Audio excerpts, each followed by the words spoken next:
ఇప్పుడైతే గనక evening time 5 అవుతుంది. మార్నింగ్ నుంచి అసలు ఫుడ్ ఏం తినలేదు. ఇప్పుడు టిఫిన్ చేసుకొని ఇంకా తింటున్నాను. ఇంకా హెల్త్ అయితే గనక అస్సలేం బాలేదండి. ఫీవర్ వచ్చేసి ఫుల్ హెడేక్ వచ్చేసింది. ఇంకా పడుకుంటూ పోయాను. ఇంకా అనిల్ అయితే గనక డ్యూటీ నుంచి వచ్చేటప్పుడు ఇంకా మెడిసిన్ తీసుకొచ్చారు.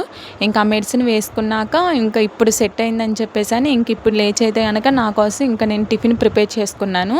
ఇంకా రైస్ అయితే ఇంకేం తినాలనిపించలేదు. అమ్మ చాలాసేపు అడిగారు కానీ ఇంకా నేనైతే గనక లేవలేకపోయాను. ఫుల్ ఫీవరిష్గా అనిపించేసింది. డెలివరీ అయిన దగ్గర నుంచి అయితే కనుక ఎప్పుడూ బాడీలో ఇలాంటి చేంజెస్ నాకు కనిపిస్తూనే ఉంటున్నాయండి. ఎందుకంటే డెలివరీ టైంలో నా వెయిట్ వచ్చేసరికి ఇంక నేను 79 కేజీస్ ఉండేదాన్ని. ఇంక ఇప్పుడు ఒకేసారి ఇంకా 53 కేజీస్కి వచ్చాను. ఇంకా చూసుకోండి ఎంత వెయిట్ లాస్ అయ్యానో. ఇంక ఇప్పుడు మన రియోకి అయితే కనుక ఇంకా 7th మంత్ కూడా కంప్లీట్ అయిపోతుంది. ఇంకంత ఈ ఈ ఫ్యూ మంత్స్లోనే ఇంకా చాలా వెయిట్ అయితే కనుక లాస్ అయ్యాను. దానివల్ల బాడీలో ఇంకా చాలా చేంజెస్, చాలా వీక్ అయిపోయాను. ఇంకా బాడీ అయితే కనుక చాలా సెన్సిటివ్గా ఉంటుంది. ఇంకా చిన్న పెయిన్ కూడా రిసీవ్ చేసుకోలేకపోతున్నా.